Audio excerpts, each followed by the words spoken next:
नमस्कार बंधुरा रमा कुकिंगे सबाइके स्वागत जानाई। आज आपनादेर साथे शेयर करछि आलू दिए मुरगिर मांसेर पातला झोल। चिकेनेर अनेक रेसिपि आमरा बाड़ीते बानिये थाकी, किन्तु छुटिर दिने प्राय बाड़ीते आलू दिए मुरगिर मांसेर पातला झोल हये थाके।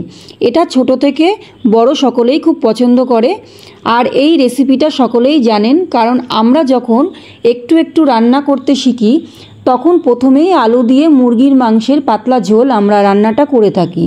এই রেসিপিটা প্রায় সকলেই জানেন, তবে আমি কিভাবে বাড়িতে সহজেই রেসিপিটা তৈরি করি সেইটা আপনাদের সাথে আজ শেয়ার করছি। গ্যাস অন করে একটা কড়াই বসিয়ে দিয়েছি। কড়াইয়ে দিয়ে দিচ্ছি কিছুটা তেল। তেলটা গরম করে নেব। তেলটা গরম হয়ে গেছে, এই তেলে আমি আলুগুলো ভেজে নেব। আলুগুলো নুন হলুদ দিয়ে মাখিয়ে রেখেছিলাম, সেগুলো ভেজে নিচ্ছি।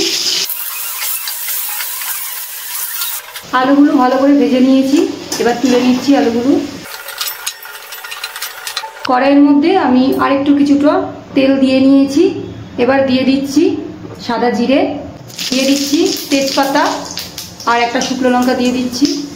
এবার একটু নাড়াচাড়া করে নেব। এবার দিয়ে দিচ্ছি কেটে রাখা পেঁয়াজ।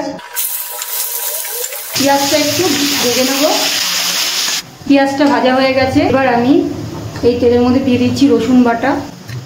এবার দিয়ে দিচ্ছি আদা বাটা আর কাঁচা লঙ্কা বাটা, আর দিয়ে দিচ্ছি পেঁয়াজ বাটা। দিয়ে দিচ্ছি জিরের গুঁড়ো, দিচ্ছি হলুদ গুঁড়ো, আর দিয়ে দিচ্ছি স্বাদ মতো নুন। এবার সব কিছুকে ভালো করে কষিয়ে নেব। মশলাটা ভালো করে কষিয়ে নিয়েছি, মশলার গা থেকে তেল ছেড়ে গেছে। এবার আমি দিয়ে দেবো চিকেনগুলো। এক এক করে চিকেনগুলো দিয়ে দিচ্ছি।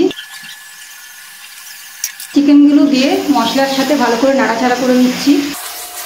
চিকেনগুলোকে মশলার সাথে কষিয়ে নেব, তার জন্য গ্যাসটা একদম লোতে দিয়ে ঢাকনা দিয়ে আমি কষতে দেবো। 5 মিনিট পর ঢাকনাটা একটু তুলে নিচ্ছি। এবার একটু নাড়াচাড়া করে নেব।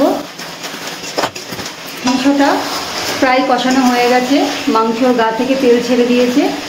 এবার আমি ভাজা আলুগুলো এর মধ্যে দিয়ে দেবো।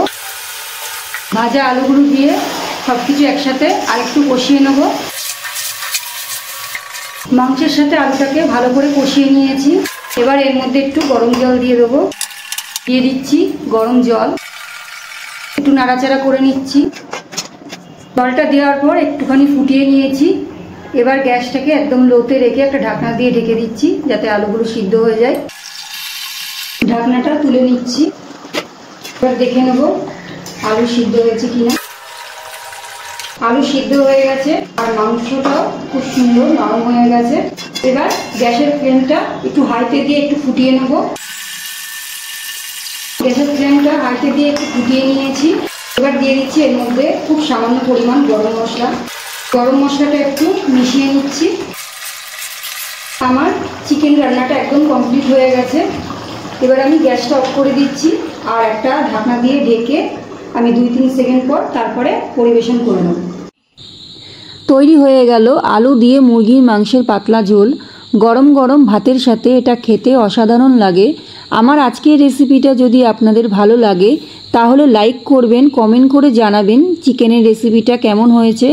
নতুন বন্ধু হয়ে থাকলে চ্যানেলটিকে সাবস্ক্রাইব করে পাশে থাকবেন। ভিডিওটি শেষ পর্যন্ত দেখার জন্য অসংখ্য ধন্যবাদ।